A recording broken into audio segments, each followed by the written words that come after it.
Mr. Khan, first question I want to ask you is who are actually your influences in the industry? Like, who inspired you to start filmmaking in the first place?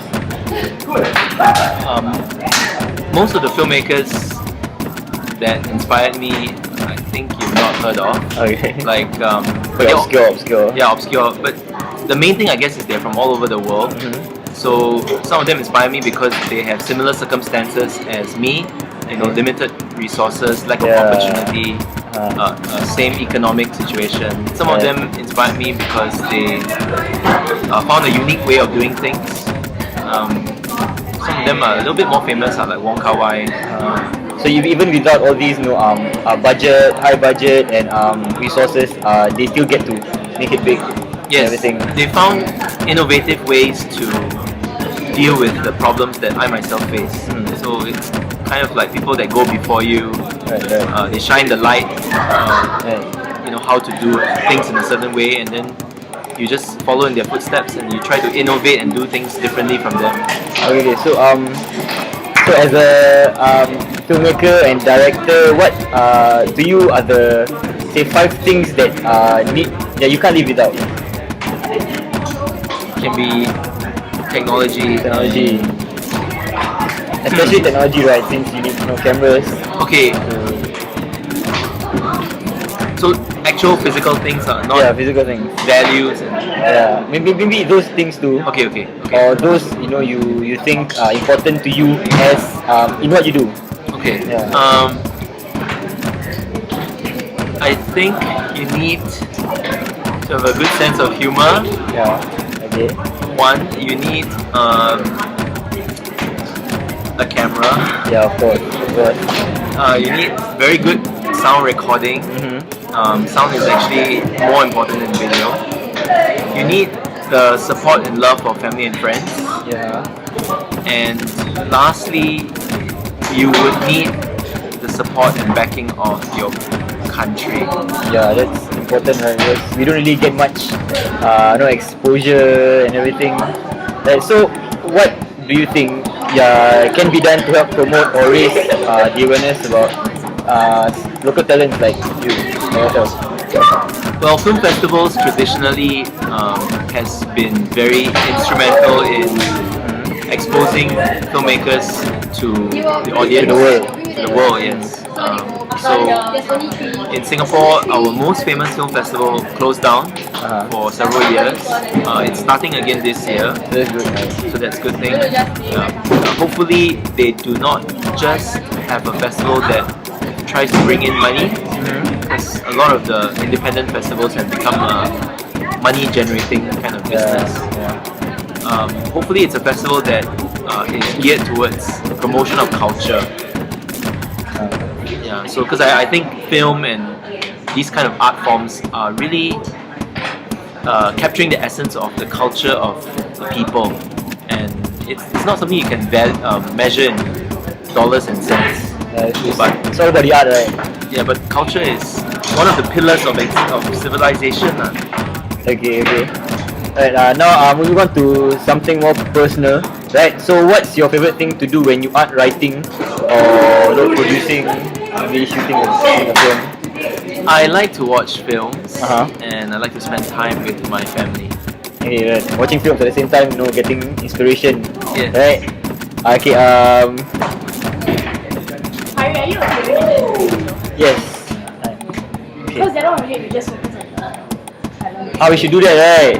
I sit behind the camera. So I should be, You kind of been doing that for the whole time. yeah, I kind of been doing that. So maybe I should just, okay, alright. Okay, you talked about all your inspirations coming from all over the world, right? So if you could, would you want to collaborate with any local artists in the future? And if so, who? Maybe actors, maybe other, filmmakers, etc. Sure. I draw a lot of inspiration from actors. I often write stories based on a particular actor, but collaborating with other filmmakers, producers also, I think I'm a strong believer in collaboration. I mean, one of my second film, I actually collaborated with a visual artist and television actor, and that in fact has been my most successful film. But it is difficult to find collaborators. There's a lot of people in Singapore, I think because from a young age you are very competitive in the education system. That's right. So I find that a lot of filmmakers are very secretive, very competitive, the kind of attitude that if I win then you lose. It's like So it's only one person on top. Yeah. kind of thing. So I think it's important to collaborate. Yeah. And still speaking about filmmaking, do you actually consider filmmaking like really something you can turn into a full-fledged career, or do you consider it like a side hobby, but like something you do in your free time only, or do you take it like very very seriously, as in like what you said, bringing the arts in Singapore to life? It's a good question. I take it as a hobby because I've been doing this for 11 years. It's not 11 years. long, it's not short, but it's enough for me to know that there isn't much of an industry in Singapore to sustain. And it's a very simple reason. It's because we only have about 5 million people. Our market is too small. Even in Malaysia, with a population of about 26 million, only then they are able to sustain a small industry. So Even then, the industry is not really it's not big at all. exploding and everything. Yeah. So if you want to make it a career, then I have to probably go to America. So Singapore, For me, no. Yeah, I'm happy for it to just be kind of giving meaning to what I do, rather than just always take home a paycheck at the end of the month. To be able to make a film and communicate with an audience, it's enough for me.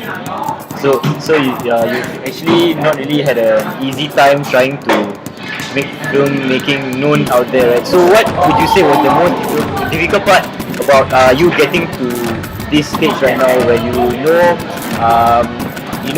filmmaking can't be turn into a full-fledged career, but just hobby? What were the problems that you actually faced? Mostly is Support, right? mostly is this disappointment. The disappointment from, because you go into something, you have ambitions, you have expectations, and then systematically over time you have disappointing experiences, and then you come to realize that some of these ambitions are not possible. So having to adjust to these disappointments has been the greatest challenge, and yet having to still believe that what you're doing is meaningful, because from the dawn of time, humans, we need to hear stories. So whether stories in the form of poems or music or films, the art form will keep changing, but the inherent need to hear stories will never change.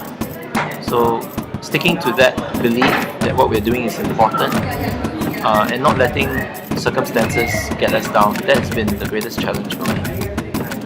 So Asana, you said that we still do have a pool of people who are interested in the arts of filmmaking, producing, acting, even. So these young people, what do you have to say to them, to get their dreams going?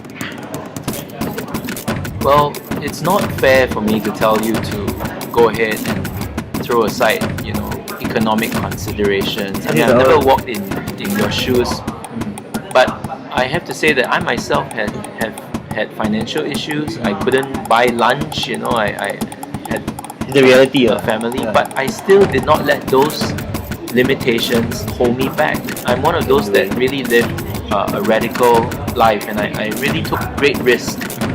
And I cannot expect people to do that, but I can tell you from personal experience that those times where I took those risks, they all paid off.